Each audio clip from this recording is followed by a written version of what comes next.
નમસ્કાર મિત્રો, hello education પર આપનું સ્વાગત છે। વિદ્યા સહાયક ભરતી ધોરણ 6 થી 8ની અંદર આવે છે તો એના માટે ટેટ 2 ક્વોલિફાય હોવી જરૂરી છે।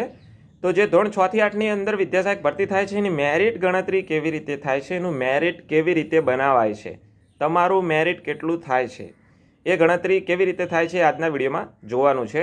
વિડીયોની શરૂઆત કરતાં પહેલાં ચેનલ પર તમે નવા હોય તો ચેનલને સબસ્ક્રાઇબ કરી દેશો અને વિડીયોની અંદર તમારું મેરિટ કેટલું બને છે એ પણ તમે જાણી શકશો। એ વિડીયોના કમેન્ટ બોક્સમાં અવશ્ય જણાવશો કે તમારું મેરિટ કેટલું બને છે। આવો આપણે વિડીયોની શરૂઆત કરીએ।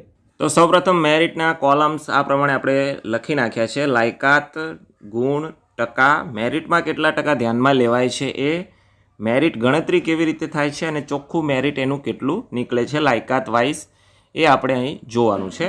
તો સૌપ્રથમ વાત કરીએ ગ્રેજ્યુએશનની અંદર તમારે કેટલા ગુણ છે એ અહીં દર્શાવેલું છે। ગ્રેજ્યુએશનના સરેરાશ ગુણ લેવાના છે તમામ સેમેસ્ટરના। જો વાર્ષિક પરીક્ષા પદ્ધતિ હોય તો છેલ્લા વર્ષના લેવાના છે ધ્યાનમાં।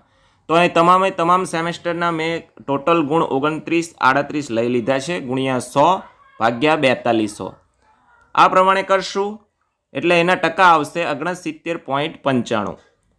હવે ગ્રેજ્યુએશનના કેટલા ટકા ધ્યાનમાં લેવાય છે 6 થી 8 વિદ્યા સહાયક ભરતી માટે તો એના 20% લેવાય છે ધ્યાનમાં। એની મેરિટ ગણતરી 20% પ્રમાણે જોઈએ તો 69.95 ગુણ્યા 20 ભાગ્યા 100 આ પ્રમાણે કરશું તો ગ્રેજ્યુએશનનું મેરિટ કેટલું ગણાશે 13.9905 આટલું મેરિટની અંદર ધ્યાનમાં લેવામાં આવશે। હવે સામે પછી જોઈએ પીટીસી અથવા બીએડ। આપણને ખબર છે કે પીટીસી પણ ચાલે છે અને બીએડ પણ ચાલે છે। તો એ બેમાંથી જે પણ ડિગ્રી તમારે વધારે ગુણ હોય એ તમે એડ કરી શકો છો। એના આપણે જોઈએ તો ટોટલ મેળવેલા ગુણ કેટલા છે 846 ગુણ્યા 100 ભાગ્યા 1000 આની જગ્યાએ તમે બીએડ હોય તો બીએડના ગુણ પણ આ રીતના લખી શકો છો। હવે એની ટકાવારી જોઈએ તો 84.60 જેટલા ટકા થાય છે। મેરિટમાં કેટલા ટકા ધ્યાનમાં લેવાય છે તો 25%। હવે એ પ્રમાણે મેરિટ ગણતરી કરીએ તો 84.60 ગુણ્યા 25 ભાગ્યા 100 અને આ પ્રમાણે જોઈએ તો પીટીસી કે બીએડના મેરિટમાં કેટલા મેરિટ ગણાશે તો એ 21.15 આવ્યા છે। તો મેરિટ આટલું ગણાશે બીએડ પીટીસીનું। હવે નેક્સ્ટ વાત કરીએ ટેટ 2ની। તો ટેટ 2ની અંદર કેટલા ગુણ મેં મેળવેલા છે તો 94 ગુણ મેળવ્યા છે 150માંથી તો ગુણ્યા 100 આ પ્રમાણે કરશું એટલે ટેટ 2ના ટકા કેટલા થશે 62.67 સમથિંગ થાય છે। હવે ટેટ 2નું આપણને ખબર છે કે વધારે મહત્ત્વ છે એના મેરિટની અંદર ટોટલ 50% ગુણ ધ્યાનમાં લેવામાં આવે છે। એટલે જ ટેટ 2ની પરીક્ષામાં જેમ વધારે ગુણ ખેંચો એમ ખેંચી લેવા જરૂરી છે। તો 50% પ્રમાણે ટેટ 2ના જે મેરિટ છે એની ગણતરી કરીએ તો 62.67 ગુણ્યા 50 ભાગ્યા 100 તો એના મેરિટમાં કેટલા ટકા ધ્યાનમાં લેવામાં આવશે તો 31.3333 4 અંકોમાં એટલા માટે લખ્યું છે કેમ કે આપણે કેલ્ક્યુલેશનમાં કોઈ માથાકૂટ રહે નહીં અને પરફેક્ટ મેરિટ ગણાય તો એ પણ આપણે ધ્યાનમાં લેવાનું છે।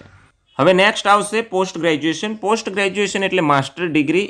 જો તમે માસ્ટર ડિગ્રી કરેલી હોય તો એના 5% વધારાના ગુણ મળવાપાત્ર છે। કોઈ વિદ્યાર્થીએ ન કરેલું હોય તો એક પણ ગુણ મળવાપાત્ર થતો નથી। હવે પોસ્ટ ગ્રેજ્યુએશનમાં સેમેસ્ટર પદ્ધતિ હોય તો તમામ સેમેસ્ટરના મેળવેલ ગુણનું ટોટલ કરવાનું છે અને કુલ ગુણનું ટોટલ કરવાનું છે। જો વાર્ષિક પરીક્ષા પદ્ધતિ હોય તો એઝ ઇટ ઇઝ મેં ગ્રેજ્યુએશનમાં જે પ્રમાણે કીધું એ પ્રમાણે છેલ્લા વર્ષના ગણાશે। તો એ તમામ સેમેસ્ટરના મેળવેલ ગુણ 12 લઈ લીધા છે અને કુલ ગુણ 2400 છે ગુણ્યા 100 કરશો એટલે એની ટકાવારી આવશે 50.50। હવે અહીં જુઓ તો આના કેટલા ટકા ધ્યાનમાં લેવાય છે 5% વધારાના ગુણ એ પણ મેં તમને કીધું। તો 5% ગુણ ગણીએ તો મેરિટ ગણતરી કેવી રીતે થશે તો 50.50 ગુણ્યા 5 ભાગ્યા 100 આમ થઈ અને મેરિટમાં કેટલું મેરિટ ગણવાપાત્ર થશે તો 2.5250 જેટલું થશે। જો તમે વધારાના ગુણ આ પ્રમાણે ડિગ્રી મેળવેલી હોય તો આટલા મેરિટમાં ગુણ ઉમેરવા પાત્ર થાય છે। તો વધારાની જે ડિગ્રી છે વધારાના માર્ક્સ છે એનો આટલો ફરક પડે છે। તો માસ્ટર ડિગ્રીના આટલા 5% છે વધારાના ગુણ તરીકે ઉમેરાય છે। હવે શું કરવાનું છે તમામ જે ડિગ્રીઓ છે એનું જે ચોખ્ખું મેરિટ આવ્યું છે આ તમામનું ટોટલ મેરિટ એટલે કે કુલ મેરિટ આપણું કેટલું બને છે એ જોવાનું છે। તો કુલ મેરિટ તમામનું ટોટલ કરતાં 68.9988 જેટલું મળે છે. તો આ રીતનું તમારું ચોખ્ખું મેરિટ કુલ નીકળી જશે. તો આજના વિડીયો બસ આટલું જ જોવાનું છે મિત્રો. ટેટ 1ની મેરિટ ગણતરી કેવી રીતે થાય, પછી ટેટ 1નું જે પરિણામ છે, ટેટ 2નું પરિણામ છે, એના એનાલિસિસ, પછી લાસ્ટ કટ ઓફ કેટલું હતું, વિદ્યા સહાયક ભરતીના A to Z વિડીયો છે એ મારી ચેનલ પર મળી રહેશે.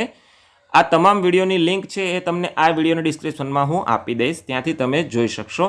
પરંતુ હા મિત્રો, ચેનલ પર નવા હોય તો પ્લીઝ ચેનલને સબસ્ક્રાઇબ કરીને રાખશો. વિદ્યા સહાયક ભરતી બાબતે ચોક્કસ તમને હું મદદ કરીશ. તો આ પ્રમાણે ધોરણ 6 થી 8ની અંદર વિદ્યા સહાયક ભરતીનું તમારું મેરિટ કેટલું બને છે તમે જાણી શકશો. વિડીયોના કમેન્ટ બોક્સમાં તમારું મેરિટ કેટલું બન્યું છે એ પણ જણાવશો. આજના વિડીયો બસ આટલું જોવાનું છે. વિડીયો ગમે તો ચેનલને સબસ્ક્રાઇબ કરી તમામ મિત્રો સુધી શેર કરશો.